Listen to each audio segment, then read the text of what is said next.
You guys have no idea how badly I have been dying to film these.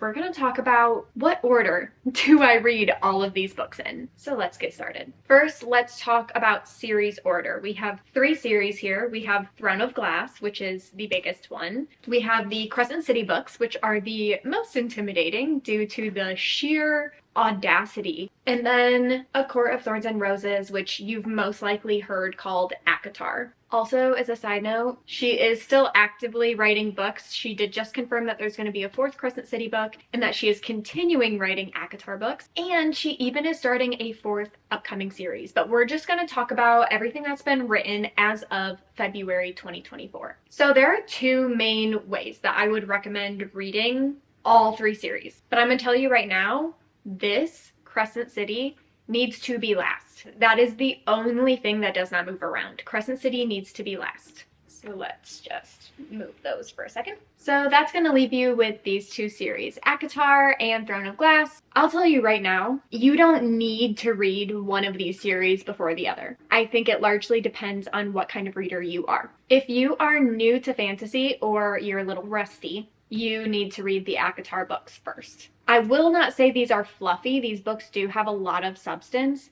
but there's a lot of romance in there. The politics are easy to follow, the magic system, the world building, it's all very easy to follow. It's going to give you these fun, cozy, nostalgic vibes while also ripping your heart to shreds, but that's a whole nother thing entirely. If you love romance, I'm going to tell you to start with these books. For those of you who are not new to fantasy at all, I'm going to recommend Throne of Glass first. One, this book series takes a lot of patience. Obviously, this is a lot to read, so if you're only going to be reading like a couple pages here and there and plan to read this over the span of a year or 2 because you're not that big of a reader, it's going to take you a long time to finish, and it's highly possible that you would lose motivation unless you were already hooked on the MassVerse because of these books. Second reason, there is an artistic literary style that Sarah J Maas does with these books that is honestly one of my favorites. The main character will keep secrets from you. Even if you're reading from her point of view, she's not going to tell you what's going on in her mind. And that can be really frustrating. Me personally, I love it because it keeps things interesting. It keeps the plot twisting,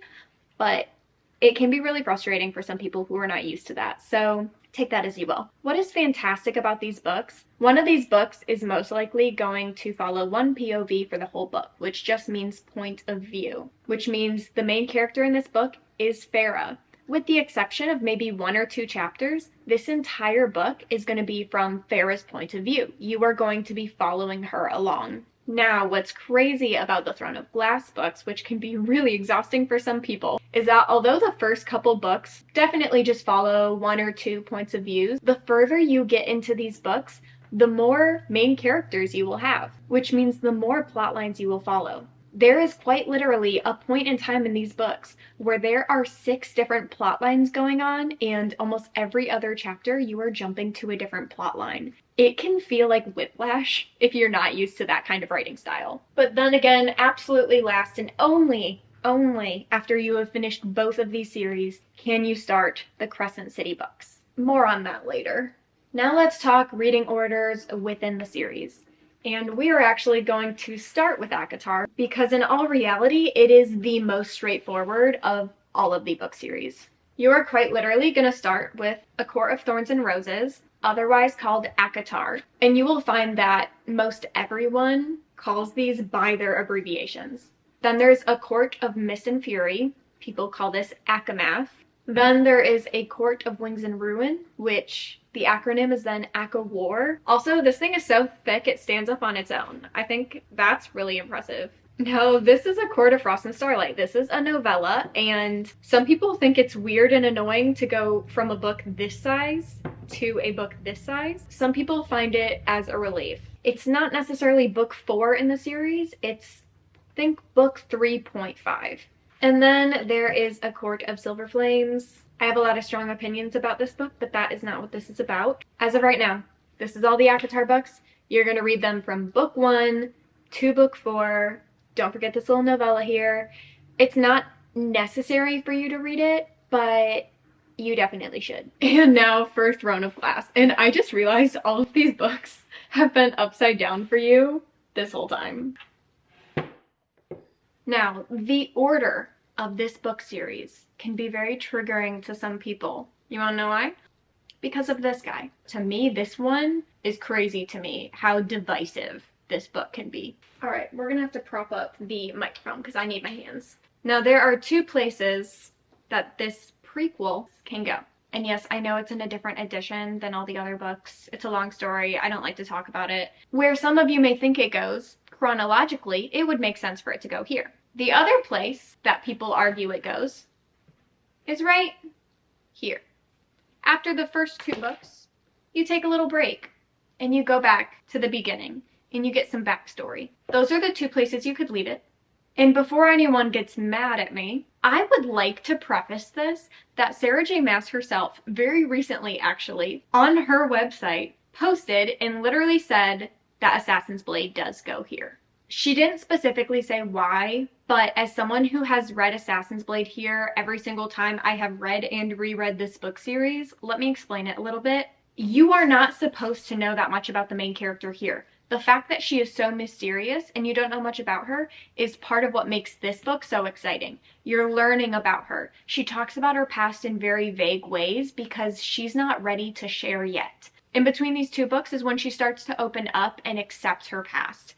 That is the perfect time for you to read about her past. Not only that, but it's really just a list of short stories of her past. I think there's like 5 or 6 short stories in this book. Although it's fun because it gives you backstory to the main character, this book on its own is not that great. I'm just speaking from my personal experience.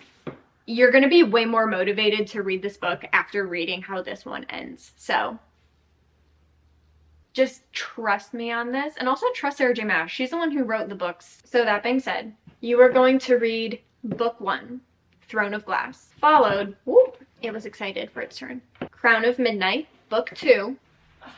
My camera died, and the only way in and out was under. Then you're gonna read Assassin's Blade, get some backstory, okay? Then you're gonna read Heir of Fire. This is where stuff gets interesting. That's where these books pick up like you would not believe. Then my personal favorite in the series, Queen of Shadows. I actually read this one in a 24-hour reading vlog. If you want to go watch that after this, you totally should. Then we get to the last 3 books. We're going to talk about this one in a second, but not right now. Let's talk about the tandem read. These 2 books take place at the exact same time.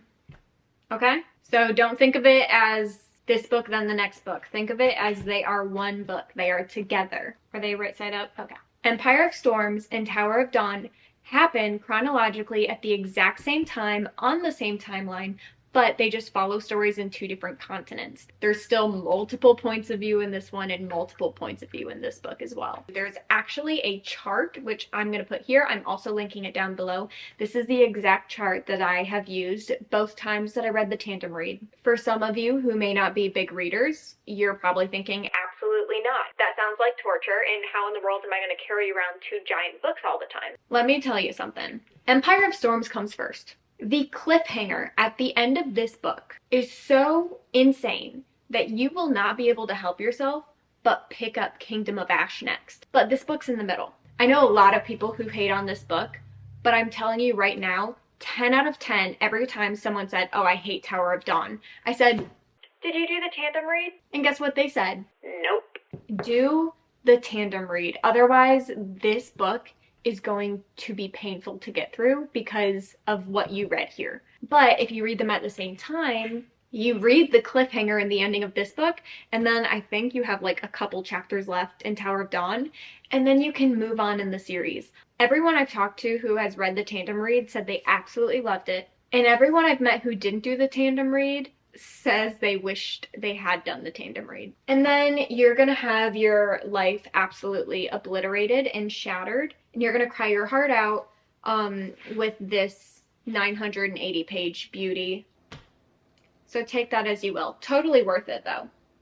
Quick review: book 1 and 2, prequel, book 3, book 4, 5, and 6 in tandem at the same time. Chart is linked down below. Check it off as you go, and then you can finish with the final book. The Amazon guy just walked past my window and is looking at me like I'm a crazy person, because I am. Now let's talk about these beauties. Let's just put these to the side for a second and talk about House of Earth and Blood. Honestly, I don't think these are called by their acronyms nearly as much as the ACOTAR books are. I do, but they definitely don't translate as well. Like, I personally call this book Hoab, but a lot of people will just say Crescent City 1, Crescent City 2, and Crescent City 3, because it's just easier. Or you'll see CC1, CC2, CC3. I will tell you, this book is not for the faint of heart. Because you've read these two other books, you're going to come to this one with expectations, and out of the water, Sarah J Maas is going to disprove every single expectation you had about this book within the first 10 seconds. This is a modern day fantasy, which means there is going to be technology, there's going to be firearms. Think adult high fantasy version of Zootopia. That's pretty much what you're getting with this book. I have heard a lot of people compare this to Zootopia, and they're not wrong in any way, obviously, other than the plot, but actually, there's some parts of the plot I think that kind of line up. I'm going to bring this with a warning. Get to the end of chapter 5. Read chapters 1 through 5. The first 67 pages of this book are almost impossible to get through. As someone who loves reading fantasy, I struggled so hard with the first 67 pages. Sarah J Maas is going to world build like she has never world built before. And because it's so different from the other two series, it's really just going to throw you for a curveball. I swear and I promise to you, the plot starts off with an absolute bang in chapter 6. What I wish someone had told me is that the world building in the first 5 chapters, it doesn't really matter that much. You can read through it quickly, pick up bits here and there, because throughout the plot, it's gonna explain itself. If you're really determined to get the world building right off the bat, and you're okay with a little help with some spoiler-free resources like this one, I recommend this podcast episode from A Court of Fairies and Fangirls. They do a really good job breaking down the first couple chapters of the world that this book takes place in and explaining it in a way where it just makes sense. So if you want to read the first couple chapters, then listen to that, or better yet, I wish I had listened to it first and then started the book, I think it would have made a lot more sense to me. So I will also link that podcast episode down below. Then, of course, you can read book 2. And then when you finish book 2 and you're screaming internally and you don't know what to do with your life, DM me. We can commiserate together. I'm still recovering from reading the end of this book. I actually filmed a whole vlog of like replacing my screen time with reading time where I read this book, and I had been warned that the ending of this book was crazy, so I recorded myself reading the last 2 chapters of the book. Still recovering, like I said.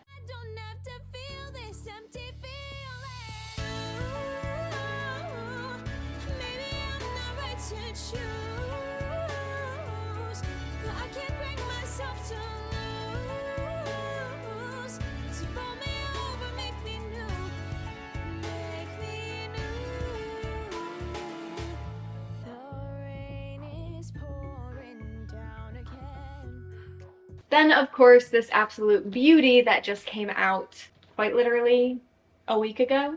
Believe it or not, I'm actually not done with this book yet. So, you got these beauties that you gotta start with. And then, of course, you have the Crescent City books. Obviously, I recognize that I have read and reread these books multiple times, so it's highly possible that I skipped over some info that might have been helpful to you, so please comment down below if you can think of anything that you need to know. Or if you have any other MassVerse related questions, if you are new to fantasy or just new to the MassVerse in general, please put those down below as well. I plan to make this a whole series answering y'all's questions. So yeah, I know I literally just reread these books, but I'm honestly really debating rereading them again as soon as I finish House of Flame and Shadow.